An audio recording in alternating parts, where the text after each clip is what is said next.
3 coups contre la porte. Un léger coup caressant ma porte.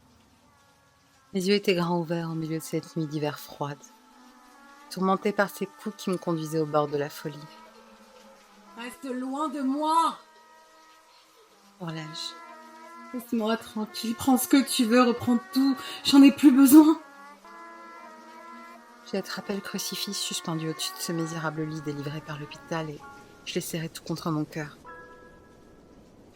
Les coups ont cessé alors que je m'enfonçais dans mon lit tout en cherchant le sommeil. Je ne pouvais plus supporter cette torture. Pendant des mois, j'ai vécu comme ça. J'étais consumée par la peur. Je ne devrais pas avoir à vivre de cette façon. Déjà que je suis rongée par le cancer, ne peuvent-ils pas me laisser tranquille? Laissez-moi mourir en paix. Il y a plusieurs années, je n'avais pas envisagé la mort. Je n'ai pas envisagé les risques de la vie que j'allais mener. La seule chose dont je me souciais était la fumette, l'alcool et l'argent qui se trouvait dans ma poche. C'est probablement la raison pour laquelle je me retrouve dans cette situation aujourd'hui. Allongée dans mon lit, toussant et crachant du sang de ma poitrine, tourmentée par l'invisible. Bien invisible à tout le monde, sauf à moi. Voyez-vous, il y a environ 40 ans, je me suis retrouvée dans une crise existentielle. Je m'étais inscrite dans une université, non pas parce que je désirais faire des études, mais parce que je savais que je ne pourrais pas vivre une vie confortable sans obtenir un diplôme et un emploi. Même si c'était pas le travail de mes rêves. Ce n'était pas la vie que je voulais. Ce n'était pas la vie dont je rêvais. Je méritais plus. Le seul talent que j'avais envie d'avoir, c'était celui d'écrire. Mais, quand bien même, je ne l'avais pas ce talent-là. Et ce n'est pas avec mes gribouillis que j'aurais pu payer les factures et encore moins faire bouillir la marmite. Je tentais de temps en temps. J'aimais écrire des histoires noires, de fantômes, de vampires et j'en passe. Une vraie passionnée d'horreur. Mais il n'y avait que moi qui voyais mon talent.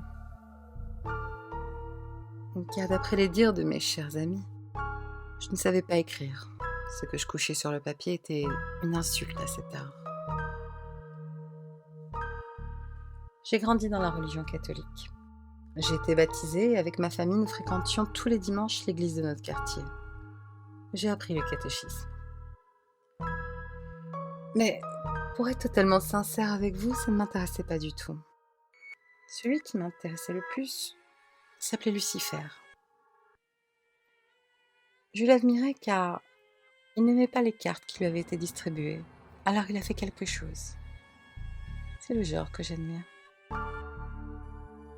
Une nuit, alors que j'étais assise à mon bureau, le manuel à côté de moi, n'ayant nullement l'intention d'étudier pour mon examen d'anatomie, je faisais des recherches pour trouver un livre maudit qui me permettrait de me sortir de cette vie. Je voulais vivre ma vie comme bon me semblait, comme Lucifer. Alors je posais tranquillement ma tête sur le bureau et je me mis à réfléchir. La pièce était silencieuse. Le seul éclairage provenait de la petite lampe qui était en face de moi.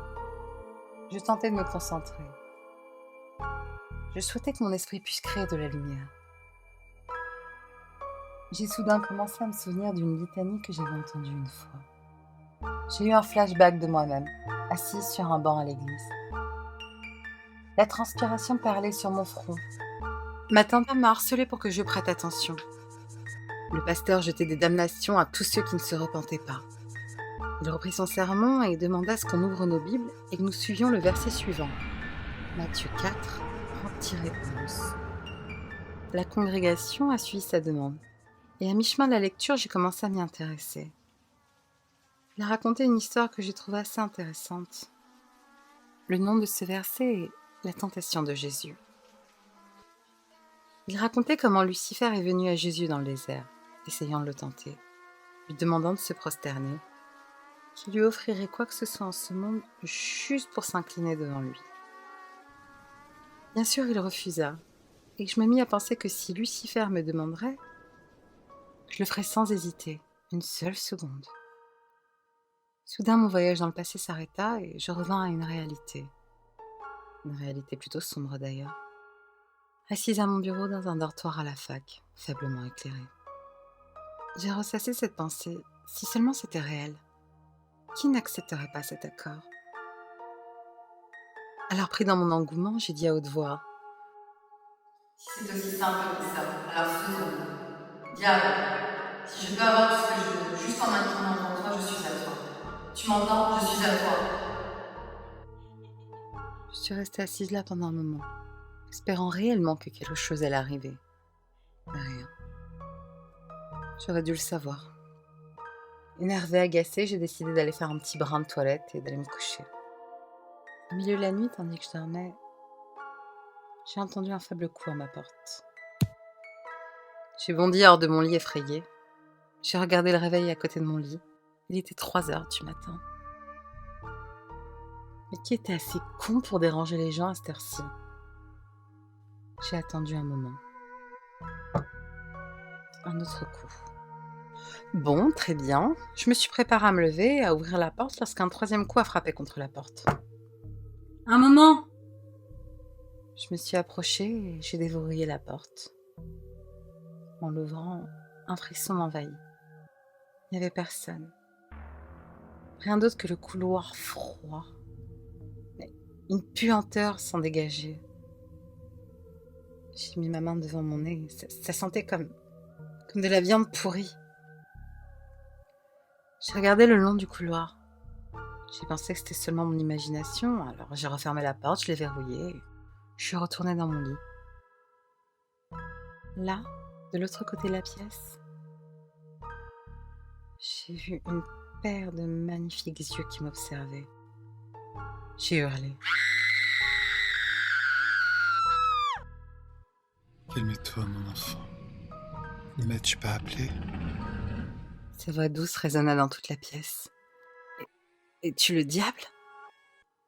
Demandai-je, ma voix tremblante de peur. Un rire jaillit.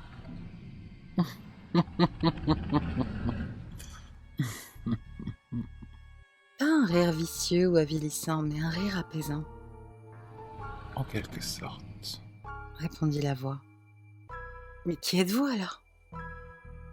Je suis à elle. Je suis ici à ta demande, Savannah. J'étais emplie de tant d'émotions que je n'ai même pas pensé à remettre en question comment cette chose connaissait mon nom. J'ai appelé le diable par... Silence. Ne prononce pas mon nom, mon enfant. dit-il calmement. Tu vas demander à te prosterner devant mon Seigneur en échange d'une faveur. Il m'a donc envoyé pour t'accorder cette faveur. Ouais, oui, répondis-je en essayant d'empêcher cette chose de ressentir ma peur. Tu as juste à te prosterner, mon enfant. Je peux avoir ta faveur, mais nous te demandons quelque chose en échange. Ton âme. Mon âme? Oui, ton âme. A-t-il dit calmement. Ce n'est pas comme si tu l'utilisais. Cet échange est assez équitable, ne trouves-tu pas? J'y ai réfléchi un instant. Cette chose était correcte. Je préfère de loin vivre ma vie en écrivant, en vendant mes livres, en faisant connaître mon nom et en perdant mon âme que de vivre cette misérable vie. Vous pouvez avoir tout ce que vous voulez. Aidez-moi, aidez-moi, aidez-moi. Hurlai-je au bord des larmes. Ainsi soit-il. Dans ta main. J'ai tendu ma main. J'ai senti une brûlure mouillée entrer dans ma main. Il a craché dans ma main. Alors que j'allais la secouer, il a crié « Stop! Pour la première fois, cette chose semblait moins sûre d'elle. Une peur m'envahit. Avale.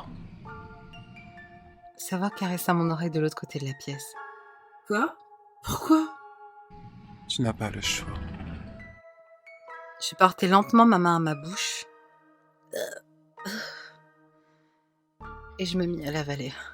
Ma bouche me brûlait, ma langue était en feu, mais il me fallait tout avaler. J'ai trouvé le courage et je l'ai fait.